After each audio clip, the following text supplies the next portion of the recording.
Hello friends, welcome to on my channel. मेरा नाम है ध्रुव और आप देख रहे हैं द लर्नर्स कम्युनिटी। आज की वीडियो में हम बात करने जा रहे हैं फिफ्थ सेमेस्टर के पॉलिटिकल साइंस सब्जेक्ट के बारे में, जिसमें हम देखेंगे यूनिट 3 जिसका नाम है विकास प्रशासन। आज की वीडियो में हम इस चैप्टर के बारे में बात करेंगे। विकास प्रशासन काफ़ी ज़्यादा इंपॉर्टेंट चैप्टर है और अगर आप प्रीवियस क्वेश्चन पेपर्स उठा के देखेंगे 2 से 3 साल के, तो उसमें आपको दिखेगा कि इस टॉपिक से रिलेटेड हमेशा लगभग 2 क्वेश्चन तो आते ही आते हैं। एक क्वेश्चन आएगा आपका मेन क्वेश्चन, जिसके आप कह सकते हैं जिसमें आपको पूरा का पूरा डेफिनेशन देना होगा, और दूसरा क्वेश्चन ब्रीफ नोट्स मतलब टिप्पणी के ऊपर आ सकता है। ठीक है, तो इस चैप्टर में जो भी इंपॉर्टेंट है वो हम आज की वीडियो में बात करेंगे। क्वेश्चन पेपर के अकॉर्डिंग मैंने इसमें जो पॉइंट्स हैं वो इस चैप्टर में ऐड किए हैं। चलिए वीडियो को शुरू करते हैं। और अगर अभी तक आपने हमारा चैनल सब्सक्राइब नहीं किया तो प्लीज़ चैनल को सब्सक्राइब करें और वीडियो को पूरा देखें, कहीं भी स्किप ना करें। विकास प्रशासन, जैसे कि इसके नाम से ही पता चल रहा है कि एक ऐसा प्रशासन जिसमें विकास के लिए काम किया जाता है। विकास प्रशासन आधुनिक लोक प्रशासन का परिचायक। परिचायक का क्या मतलब होता है? किसी वस्तु या व्यक्ति का परिचय करने वाला। तो आधुनिक लोक प्रशासन का परिचय देता है विकास प्रशासन। राष्ट्र के सामाजिक आर्थिक विकास एवं उन्नति के लक्ष्यों की प्राप्ति में रत प्रशासनिक व्यवस्था विकास प्रशासन है। ऐसी प्रशासनिक व्यवस्था जो कि किसी देश मतलब राष्ट्र की बात कर रहे हैं, तो किसी राष्ट्र के सामाजिक आर्थिक विकास एवं उन्नति के लिए काम कर रही हो, वो क्या है? विकास प्रशासन है। प्रशासनिक व्यवस्था, जैसे कि हम उदाहरण के तौर पर बात करें कि भारत में ऐसे प्रशासन हैं जो कि क्या काम कर रहे हैं? भारत की उन्नति के लिए, आर्थिक और सामाजिक विकास के लिए काम कर रहे हैं। ठीक है, तो वो क्या कहलाते हैं? वो कहलाता है विकास प्रशासन। लोक कल्याणकारी राज्यों के लक्ष्यों की प्राप्ति के लिए विकास प्रशासन आवश्यक है। ऐसे आप कह सकते हैं ऐसे राज्य जिनको अपने यहाँ क्या करनी है? लोक प्रशासन मतलब कल्याणकारी काम करने हैं, अच्छे से अच्छा व्यवस्था को लाना है। ठीक है, उस राज्य में जो भी लक्ष्य रखे गए हैं उसको अगर आपको प्राप्त करना है तो उसके लिए आपको किस प्रशासन की जरूरत पड़ेगी? विकास प्रशासन की। विकास प्रशासन प्रशासनिक विकास को आधार प्रदान करता है। विकास प्रशासन क्या है? प्रशासनिक विकास, प्रशासन के द्वारा किए गए कामों से जो विकास हो रहा है उसको आधार मतलब बेस कौन प्रदान करता है? विकास प्रशासन। इसको आप इस तरह समझ सकते हैं कि एक ऐसी शासन व्यवस्था मतलब प्रशासन व्यवस्था जिसका काम क्या है? जिसका मेनली काम है किसी देश राज्य का क्या करना? विकास करना, और वो विकास हर क्षेत्र में होगा, सामाजिक आर्थिक राजनीतिक। ठीक है, और उन्नति करके दिखाना, वो सब विकास प्रशासन कहलाता है। विकास प्रशासन एक ऐसी गतिशील मतलब कि गति में तेजी में काम करने वाली प्रक्रिया है जिसके माध्यम से विभिन्न प्रकार के कार्य समयानुकूल और विकासमूलक कार्य परिस्थितियों का समता करके आगे बढ़ने के लिए जाते हैं। ठीक है, ऐसे काम जिनमें आप कह सकते हैं कि समय भी लगता है और विकास के हिसाब से भी होता है। इसको सिंपली हम कहें तो गतिशील प्रक्रिया मतलब तेजी से की जाने वाली प्रक्रिया है जिसके माध्यम से विभिन्न प्रकार के कार्य, ऐसे कार्य जिनमें समय भी लगता है, ठीक है, और विकासमूलक जिनका विकास भी होता है, कार्य परिस्थितियों के समान करते आगे बढ़ने के लिए किए जाते हैं। विकास प्रशासन व्यवस्था का प्रयोग कब किया जाता है? जब हमें किसी कार्य को समय पर करना हो और उसका विकास करना हो, तब हम इस प्रशासन व्यवस्था का क्या करते हैं? उपयोग करते हैं। विकास प्रशासन शब्द 2 शब्द विकास तथा प्रशासन के योग से निर्मित हुआ है। विकास प्रशासन देखेंगे तो इसमें एक शब्द है विकास, दूसरा शब्द है प्रशासन। अंत है समाज में प्रगति की दिशा में जो परिवर्तन होते रहते हैं उन्हें विकास कहा जाता है।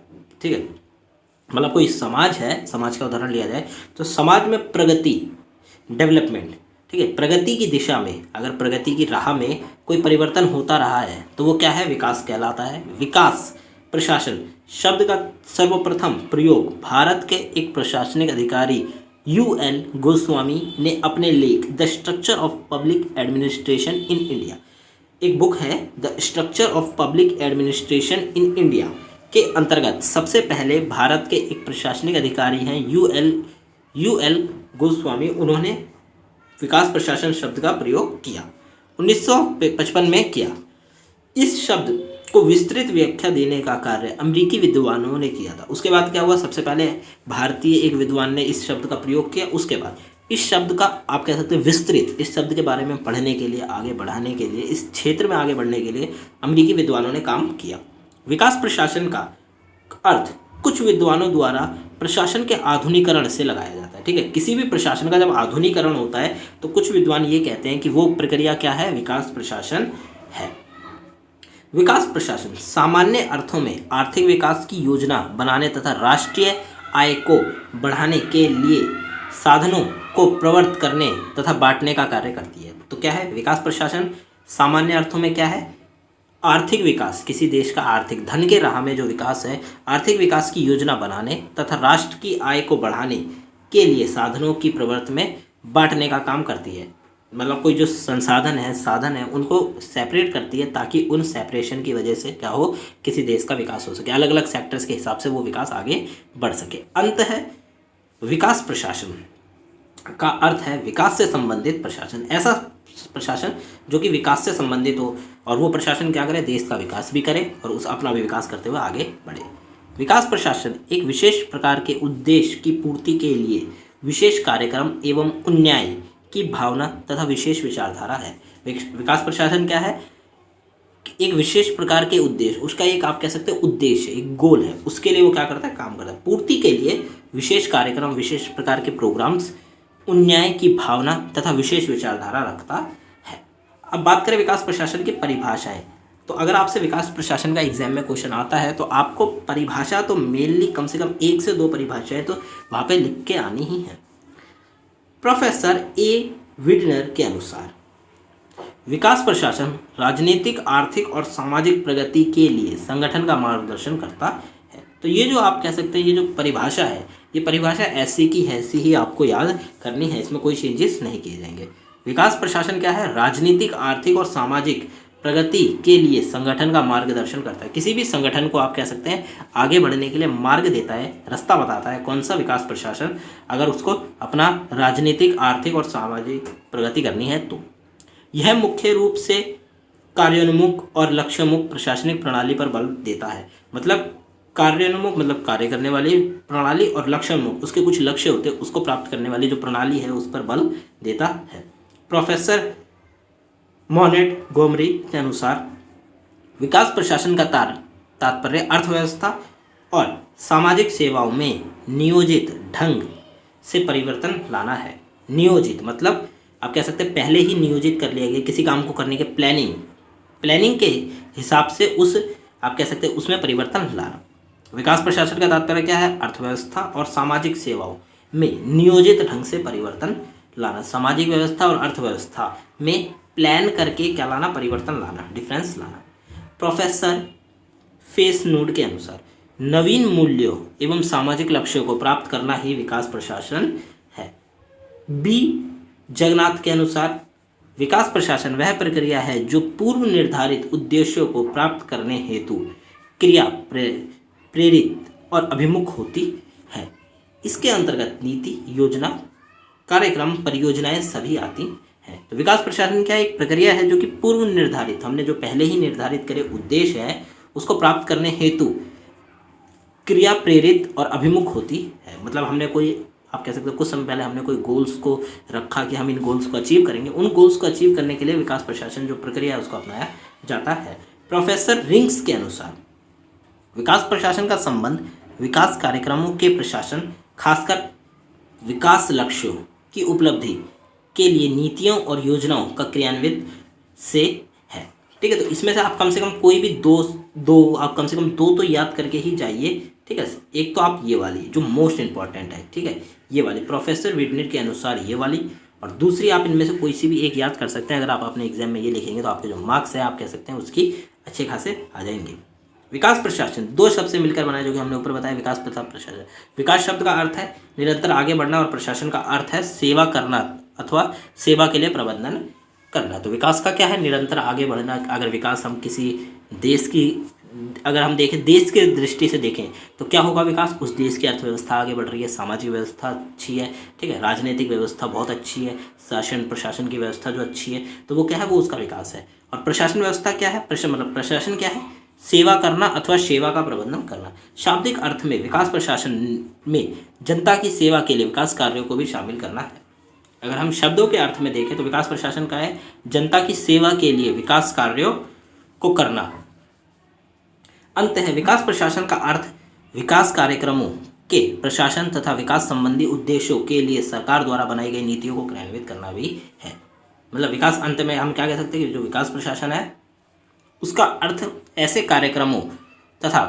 कार्यक्रमों को चलाना है जो कि क्या करे, तथा विकास संबंधी उद्देश्यों के लिए सरकार द्वारा बनाई गई नीतियों को क्रियान्वित करना। गवर्नमेंट के द्वारा कुछ नीतियां बनाई जाती हैं जिनके अकॉर्डिंग किसी देश का विकास होता है, ठीक है। तो उन नीतियों को ठीक तरह से चलाने का काम विकास प्रशासन का ही आता है। तो इतने सारे पॉइंट हमने विकास प्रशासन के बारे में बताए। आप अगर इनमें से ज़्यादा 4 से 5 पॉइंट भी अच्छे से बना के लिखते हैं आंसर में, तो आपके जो मार्क्स से काफ़ी अच्छे आ जाएंगे। और काफ़ी ज़्यादा चांसेस है कि विकास प्रशासन के टॉपिक से आपका एक क्वेश्चन, जो कि मेन क्वेश्चन है, ज़्यादा से ज़्यादा नंबर का, वो आएगा।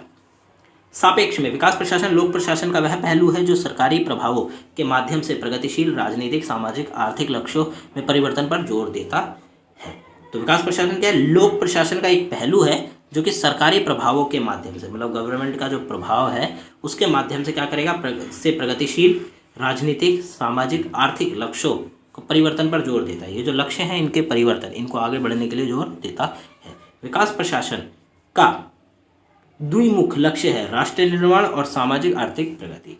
अब विकास प्रशासन का क्या है, उसके दो मुख, मतलब दो, आप कह सकते हैं उसके दो मुख्य गोल्स हैं। पहला राष्ट्र निर्माण, जिस राष्ट्र में ये व्यवस्था अपनाई जा रही है उस राष्ट्र का निर्माण करना, और सामाजिक आर्थिक प्रगति करवाना। विकासात्मक प्रशासन में एक विस्तृत क्षितिज सम्मिलित है। इसमें न केवल भौतिक संसाधनों का उत्पादन या उनका प्रयोग आता है, बल्कि दृष्टिकोण, रीति रिवाज, प्रभावों में परिवर्तन भी इसी में सम्मिलित है। अब विकास प्रशासन का तात्पर्य केवल इतना ही नहीं है कि हम किसी देश में अच्छी अच्छी बिल्डिंगें बना रहे हैं, उसकी अर्थव्यवस्था को ऊंचा कर रहे हैं, नहीं। उन लोगों की, आप कह सकते हैं जो लोगों की मेंटेलिटी है, उसका भी विकास करना समय के साथ साथ विकास प्रशासन के अंतर्गत आता है। केवल भौतिक संसाधनों का उत्पादन या उनके प्रयोग से ही नहीं, ठीक है, मतलब भूमि से निकले जो संसाधन है उनका उत्पादन या फिर उनका प्रयोग ही नहीं, बल्कि दृष्टिकोण, किसी व्यक्ति के सोचने की क्या क्या तरीका है, इसमें भी विकास करना, ठीक है। रीति रिवाज, किसी, आप कह सकते हैं कोई ऐसे रीति रिवाज जो कि समाज में नहीं होने चाहिए, ठीक है, उनको हटाना, ऐसे रीति रिवाज जो होने चाहिए उनको आगे बढ़ाना, इस प्रकार के रीति रिवाजों को भी सम्मिलित करा जाता है विकास प्रशासन के अंतर्गत। उदय के क्या कारण है? विकास प्रशासन का उदय हुआ किन कारणों से हुआ? पहला पॉइंट, सन 1950 से 60 के दशक के दौरान लोक प्रशासन के विद्वानों ने लोक प्रशासन के पारंपरिक दृष्टिकोण, जिनमें पश्चात मूल्य उन्मुख था, प्रकृति के प्रति काफ़ी असंतोष व्यक्त किया। तो 1950 से 60 के दशक में क्या हुआ कि जो लोक प्रशासन के विद्वान थे, ऐसे लोग जो कि लोक प्रशासन के क्षेत्र में पढ़ रहे थे, आगे बढ़ रहे थे, ठीक है, उन्होंने पारंपरिक दृष्टिकोण, ऐसा दृष्टिकोण जो कि आप कह सकते हैं पुराने समय से ही चला आ रहा है, ऐसे दृष्टिकोण जिनमें पश्चात मूल्य उन्मुख है, मतलब पहले से ही मूल्य तय किए गए हुए हैं, ये मूल्य तय है, तो प्रकृति के प्रति काफ़ी असंतोष व्यक्त किया। तो इस चीज़ के प्रति उन लोगों ने असंतोष व्यक्त किया कि समय के साथ साथ जो लोक प्रशासन है, ठीक है, समय के साथ साथ इसमें भी विकास होना चाहिए। पुरानी समय से जो परंपराएं चली आ रही हैं केवल उन्हीं को अपनाना नहीं चाहिए। विद्वानों को सूचना के एकमात्र आधार के रूप में अमेरिकी अनुभव पर लोक प्रशासन संबंधी अध्ययनों की अत्यधिक निर्भरता से असंतोष था। अब इसको इस प्रकार समझिए कि वो विद्वान जो कि लोक प्रशासन के क्षेत्र में पढ़ाई कर रहे थे, आगे बढ़ रहे थे, विद्वान हैं, उन लोगों ने ये कहा कि केवल अमेरिका के अनुभव के आधार पर ही हम लोग ये लोक प्रशासन के क्षेत्र को पढ़ रहे हैं। ऐसा तो है नहीं कि अमेरिका पूरा एक ही देश है, ठीक है, पूरी दुनिया में नहीं, दुनिया भर के देश है, ठीक है। तो आखिर हम अमेरिकी ही अनुभव के आधार पर लोक प्रशासन के संबंधों का क्यों अध्ययन कर रहे हैं? इस चीज़ से वो क्या थे, वो असंतुष्ट थे। अंततः मिलजुल कर इसका ये अर्थ था कि सारी बात को अमेरिकी मूल्य तंत्र पर आंका जाता है। कोई भी बात हो, ठीक है, अगर लोक प्रशासन से रिलेटेड कोई भी बात हो, उसको अमेरिकी मूल्य तंत्र, अमेरिका का जो मूल्य तंत्र है उसके अकॉर्डिंग मापा जाता है। हर देश की व्यवस्था अलग है, ठीक है, तो हमें हर देश की जो लोक प्रशासन व्यवस्था है उसको उसके अकॉर्डिंग आप नापना चाहिए, या फिर अमेरिका के अकॉर्डिंग, क्योंकि अमेरिका की व्यवस्था तो सब देशों से अलग है।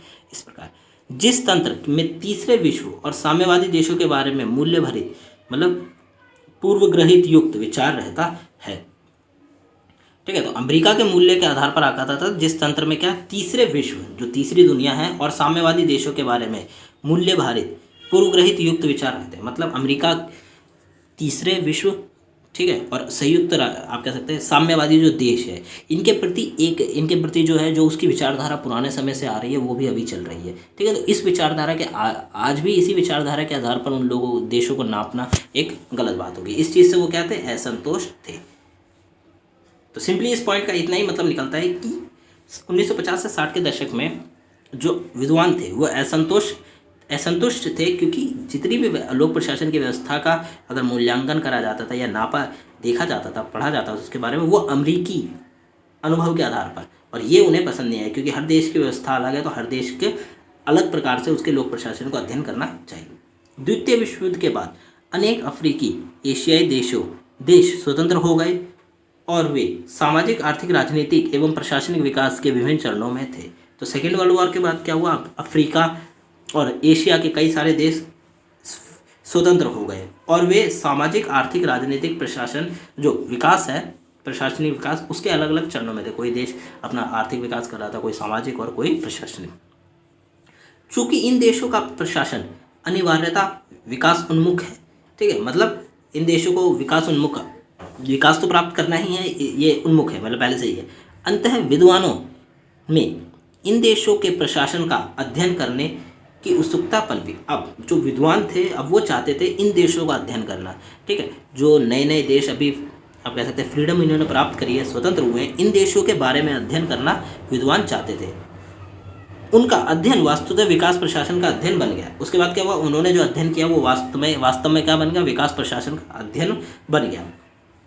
द्वितीय विश्व युद्ध के बाद के युग में संयुक्त राष्ट्र संघ की कई एजेंसियां एवं संयुक्त राज्य अमेरिका और सोवियत संघ की सरकार इन नए उभरते राष्ट्र राज्यों को भरपूर तकनीकी सहायता देने में जुट गए।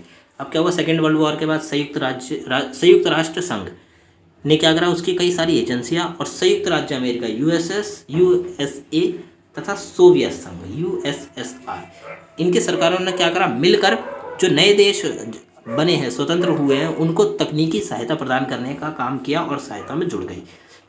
अमेरिका और सोवियत संघ द्वारा इन देशों को ऐसी सहायता देने का प्रयोजन संयुक्त राष्ट्र संघ में अपनी और एक समर्थन प्राप्त करना था, ठीक है। तो इनका आप कह सकते हैं, ये लोग अमेरिका और सोवियत संघ ऐसे ही मदद नहीं कर रहे थे, वो चाहते थे कि वो, उनका एक मकसद था कि संयुक्त राष्ट्र संघ जो है, संयुक्त राष्ट्र संघ में क्या हो, अपनी एक और समर्थन प्राप्त करना था, उन्हें और ज़्यादा समर्थन लेना था संयुक्त राष्ट्र संघ का, इसीलिए वो नए देश जो स्वतंत्र हुए थे उनकी सहायता कर रहे थे। इन प्रौद्योगिकी कार्यक्रम में जुटे विशेषज्ञों ने शीघ्र ही महसूस कर लिया कि पश्चिमी देश की प्रशासनिक संरचना एवं सिद्धांत इन देशों के लिए भी उपयुक्त हो कोई आवश्यक नहीं। अब जो विद्वान थे उन्होंने फटाफट ये समझ गए थे विद्वान कि पश्चिमी देश जो वेस्टर्न कल्चर है या वेस्टर्न जो कंट्रीज़ हैं, उनकी जो प्रशासनिक रचना और सिद्धांत है, ये कोई ज़रूरी नहीं कि जो देश नए आज़ाद हुए हैं वो भी इसी व्यवस्था को अपनाए, उन्हीं के सिद्धांत को अपनाए। इन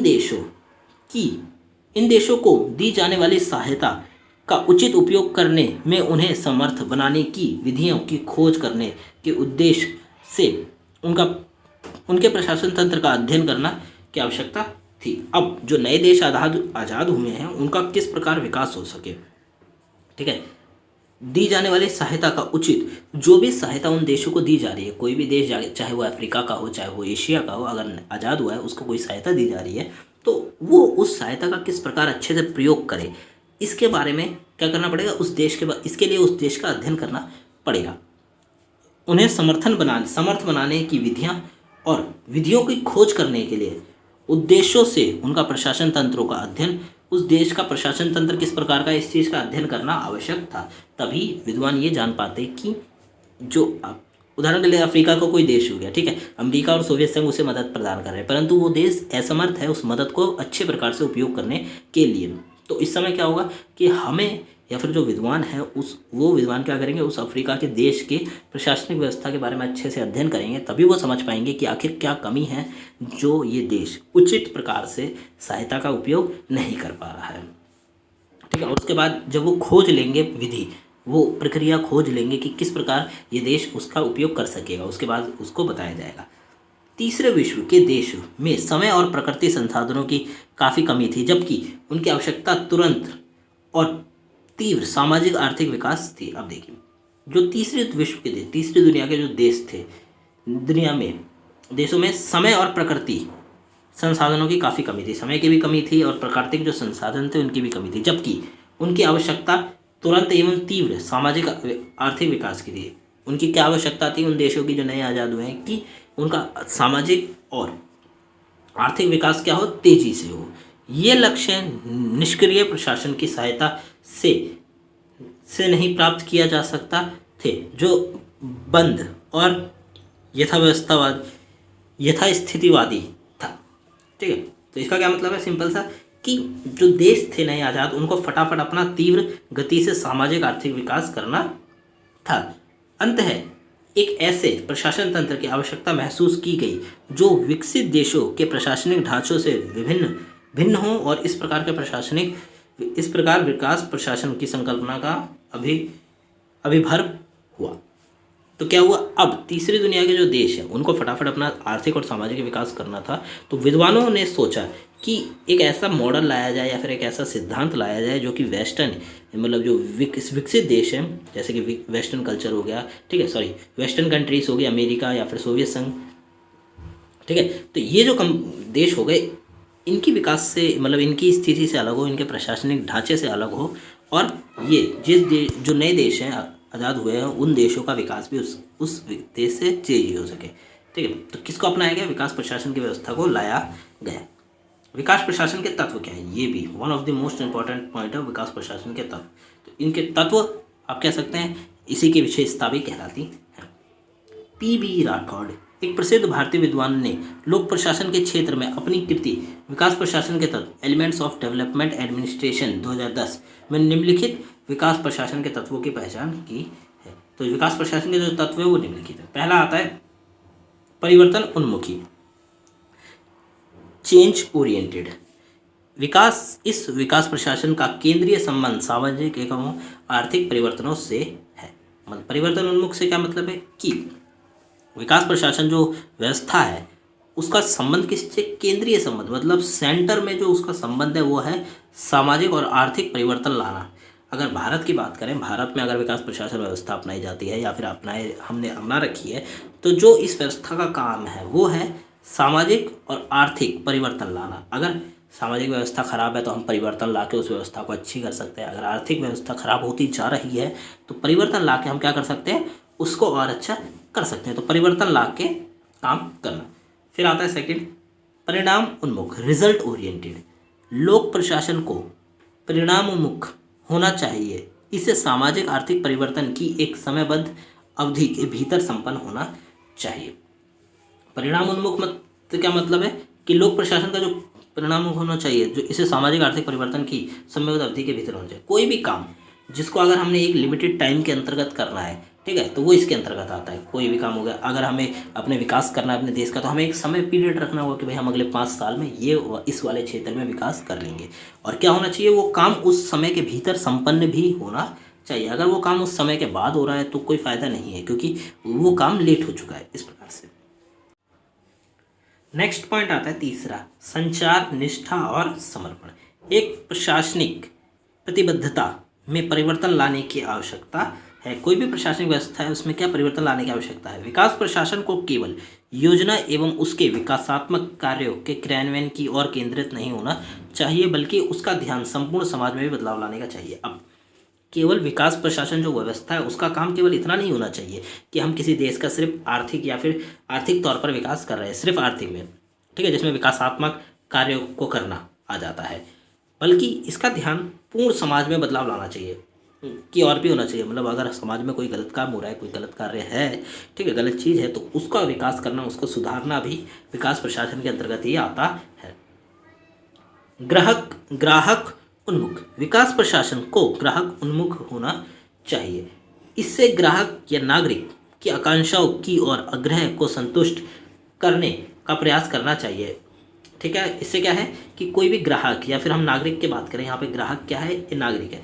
समाज में रहने वाले नागरिक की जो आकांक्षाएं हैं और उसका कोई आग्रह है, उसको पूरा करना भी प्रयास, उसका पूरा करने का भी प्रयास किया जाना चाहिए। उदाहरण के लिए, विशेष क्षेत्र में रहने वाले लोग इस विशेष क्षेत्र के लोगों की आवश्यकताएं और इच्छाओं को रणनीति तरीके से संतुष्ट करने का प्रयास करना चाहिए। ठीक है, कोई ऐसे आप कह सकते हैं अलग प्लेस के जो लोग हैं, विशेष क्षेत्र के जो लोग हैं, अगर उनकी कोई आवश्यकता है, उनकी कोई प्रॉब्लम है, उसको दूर करना भी विकास प्रशासन के अंतर्गत ही आता है।